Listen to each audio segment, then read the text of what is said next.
Selamat pagi adik-adik sekolah minggu GKT Trinity. Sudah siap untuk memulai ibadah sekolah minggunya? Jika sudah siap, mari kita memuji Tuhan dengan lagu Selamat Pagi Tuhan.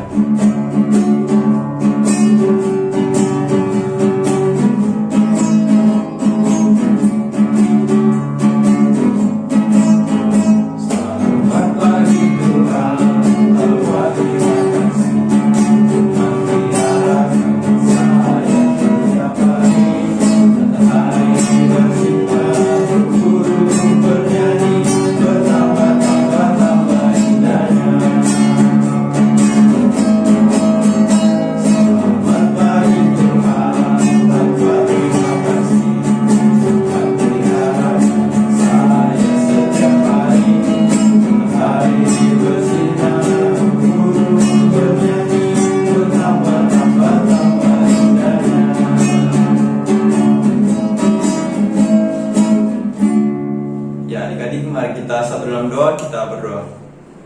Ya Bapa, kami berterima kasih kepadamu karena pagi hari yang indah ini Kau telah memampukan kami untuk beribadah. Walaupun ibadah kami masih secara online ya Bapa, tolong Kau berkati kami agar ibadah kami dapat berjalan dengan baik seturut dengan kehendak-Mu.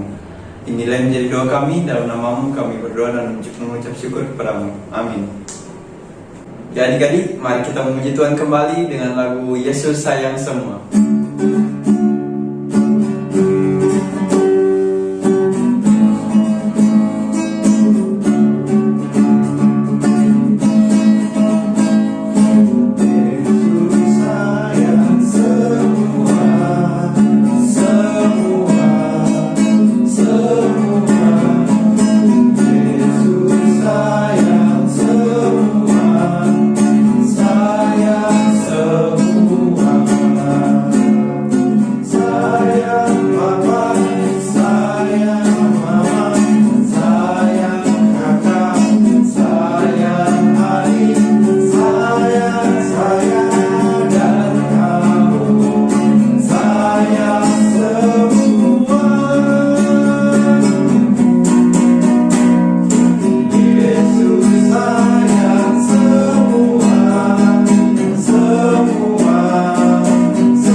Tiba saatnya kita akan mendengarkan firman Tuhan.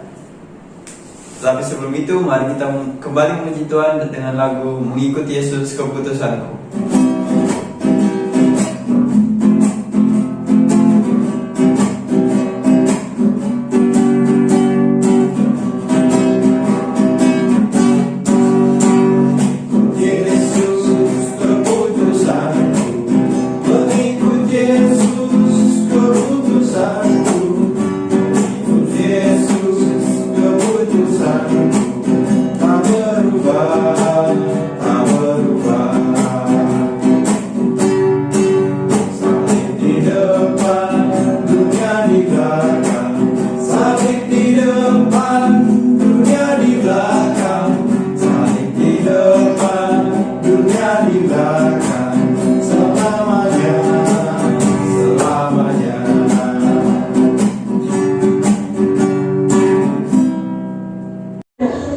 Selamat pagi adik-adik sekolah minggu diberkati oleh Tuhan. Pada pagi hari ini kita boleh bertemu kembali di dalam YouTube ini, dalam ruangan ini untuk bisa belajar bersama-sama kebenaran firman Tuhan yang akan menjadi dasar bagaimana kita bisa hidup untuk bisa berjuang di tengah-tengah kehidupan dunia ini. Meskipun adik-adik sudah masih kecil yang ada di rumah, namun kalau saya yakin dan percaya di dalam tuntunan dan juga kehendak Roh Kudus, pasti adik-adik sekolah minggu yang ada di rumah yang menonton bagian ini dapat mengerti dan memahami kebenaran firman Tuhan dengan baik. Namun sebelumnya kita belajar, mari kita satu dalam doa, kita berdoa. Bapa yang tinggal dalam kerajaan surga, kami sungguh berterima kasih kepadamu Tuhan, penyertaan dalam kehidupan kami hingga kesempatan pagi hari ini kami boleh kembali ingin belajar bersama-sama kebenaran firman Tuhan. Tuhan tolong biarlah kebenaran firman-Mu ini dapat tertanam dalam kehidupan kami dapat praktekkan dalam kehidupan kami sehari-hari. Biar Roh Kudus Tuhan yang memampukan kehidupan kami ya Tuhan untuk dapat mengerti kebenaran firman Tuhan. Terima kasih Bapa, terima kasih Yesus, ini doa kami. Dalam nama Yesus Kristus kami berdoa kepada Bapa di surga. Amin. Ya, hari ini kita akan belajar satu tema mengenai tentang kebahagiaan Abraham dan Sarah. Ya. Kebahagiaan Abraham dan juga Sarah. 13 tahun Abraham itu menikah dengan Sarah, sudah sangat lama, namun mereka tidak memiliki anak. Akhirnya ada satu anak yang namanya Ismail. Ya. Umur Ismail sudah 13 tahun, dan Abraham berharap ya sudahlah, saya pasrah saja tentang keberadaan ini. Abraham hanya berharap bahwa Ismail lah yang akan menjadi generasi penerus bagi kehidupannya. Namun Tuhan tetap akhirnya berfirman kepada Abraham, tidak Abraham, bahwa yang akan meneruskan generasi penerusmu adalah dari Sarah, bukan dari gunditmu. Istrimu nanti akan melahirkan seorang anak laki-laki dan engkau akan menamaikan dia Ishak. Dan keturunannya akan seperti pasir di laut dan juga seperti bintang di langit. Ya. Abraham sebetulnya agak sedikit ragu pada waktu itu karena umurnya sudah sekitar 100 tahun dan umurnya Sarah istrinya itu kurang lebih sekitar 90 tahun. Dalam pikirannya, bagaimana mungkin di tengah-tengah usia yang sudah seperti itu, usia sudah senja dalam masa tua mereka, ya mereka dapat bisa memperoleh anak kembali. Sarah bagaimana caranya mengandung dalam usia yang 90 tahun? Abraham bagaimana lagi bisa mengurus anak di tengah-tengah usia yang sudah 100 tahun? Bukankah saat ini pekerjaan yang begitu berat? Ya? Dan mungkin memang sudah tidak mungkin untuk menghasilkan keturunan. Namun Abraham tetap setia untuk menanti jawaban Tuhan. Dia tetap percaya akan bahwa suatu saat nanti dia akan memulai keturunan. Dan itu terjadi. 1 tahun setelah apa yang difirmankan oleh Tuhan kepada Abraham, tiba-tiba ada 3 orang datang kepada Abraham. Abraham pada waktu itu sementara santai di pondoknya, dia sementara mengembalakan kambing dombanya. Tiba-tiba ada 3 orang datang, ya. 3 orang itu datang berbicara kepada Abraham, ya. Apa yang akan terjadi dengan kehidupan Abraham begitu sangat bersuka cita. Abraham begitu sangat baik, dan dia panggil istrinya Sarah, sini kau siapkan segala sesuatunya untuk mereka bertiga ini. Ya, kita dapat tamu kehormatan. Sudah sangat lama tidak ada orang datang sama kita. Ada 3 orang yang mari kita urus mereka dengan baik. Ya, ini Sarah sudah sibuk mempersiapkan makanan, ya, mempersiapkan tempat cuci kaki mereka bagi tamu yang baru ini. Dan Abraham pergi di padang untuk mengambil lembu yang begitu baik. Dia pergi mencari lembu, kambing yang domba yang begitu tanggun untuk dia pakai untuk menjamu tamunya yang baru ini. Dan pada waktu itu Abraham bilang sama Sarah, kau tidak usah masuk ya, karena ini itu urusan laki-laki semua. Kau di bawah tidak boleh ikut campur di sini. Kau dengar-dengar saja. Jadi Sarah tidak ikut bergabung bersama-sama dengan Abraham dan juga 3 tamunya ini. Sarah akhirnya menguping. Dengan apa yang jadi pembicaraan mereka bertiga, ya, sampai-sampai saya kok tidak boleh masuk, ya. Dan di tengah-tengah percakapan itu, akhirnya Sarah mendengar 3 orang ini berkata bahwa Sarah akan melahirkan seorang anak laki-laki. Bukankah Tuhan telah berfirman kepada kau Abraham bahwa Sarah akan mengandung? Setelah ini tunggu nanti, setelah 1 tahun kemudian 9 bulan dari sekarang, bahwa Sarah akan mengandung dan melahirkan anak laki-laki. Ya. Di tengah-tengah kondisi seperti itu, Sarah hanya ketawa mendengar. Tidak mungkin saya bisa mengandung lagi. Ini umur saya sudah begitu tua. Dan malaikat mengetahui apa yang ada dalam pemikiran Sarah dan Abraham. Ya. Malaikat berkata, Sarah, jangan kau ketawa. Jangan engkau tidak percaya akan kebenaran firman Tuhan, jangan engkau tidak percaya akan mujizat Tuhan, tapi percaya bahwa akan tiba saatnya nanti kau akan mengandung dan melahirkan seorang anak laki-laki, dan anak itu akan meneruskan garis keturunan.